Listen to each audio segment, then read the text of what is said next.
On est ici parce que c'est bientôt la semaine du commerce équitable. Enable travaille sur les questions de commerce équitable avec le Trade for Development Center. Et on voulait mettre en avant d'autres aspects du commerce équitable. On parle souvent du cacao, du café, mais il y a d'autres industries.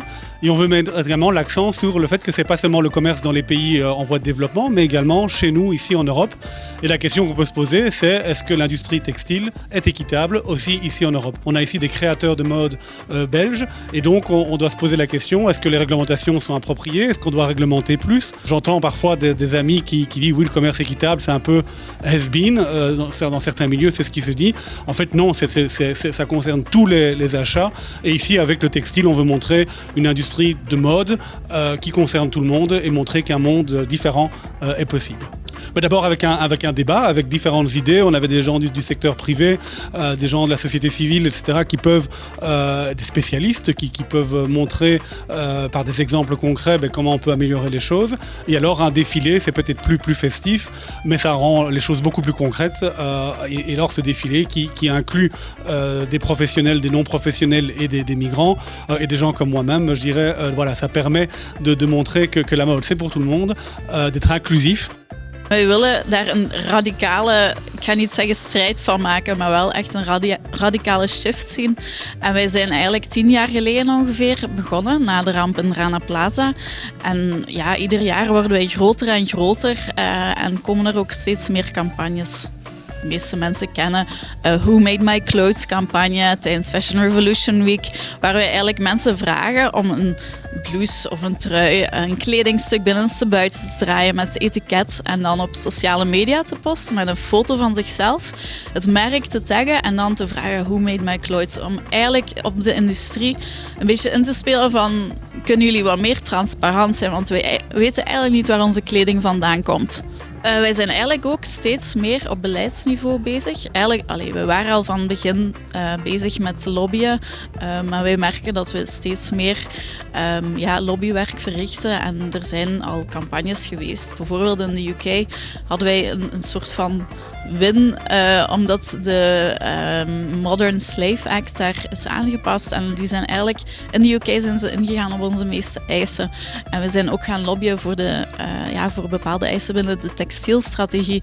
Dus het lobbywerk wordt steeds uitgebreider en dat is ook iets wat wij willen veranderen als we kijken naar de 3 aspecten: beleid, industrie, consumenten. Dus is het beleid natuurlijk een van de grote uitdagingen.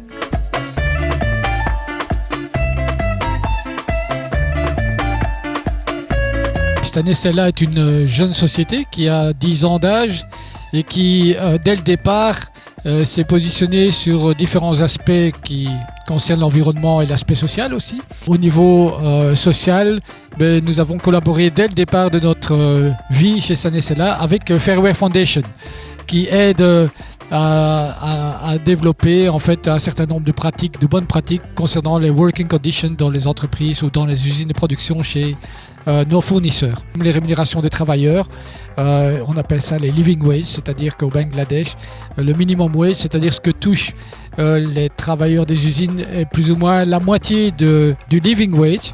Et donc nous aspirons à augmenter les rémunérations et tous les jours, nous sommes en discussion avec nos fournisseurs pour agir dans cette direction. Stad Gent kiest ervoor om op vlak van werkkledij te gaan voor fairtrade en biokatoen. En we kiezen er ook voor om de producenten te vragen om in te tekenen op sociaal verantwoord ketenbeheer.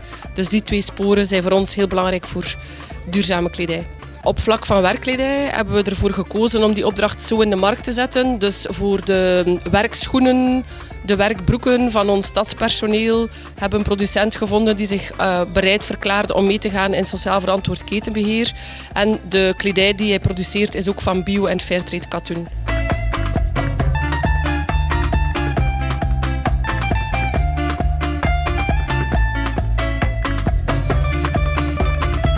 Les grands enjeux aujourd'hui, actuellement pour les travailleurs et travailleuses de l'industrie textile sont tout d'abord des salaires de misère qui sont extrêmement faibles et donc permettent pas de subvenir aux besoins vitaux des travailleurs et travailleuses.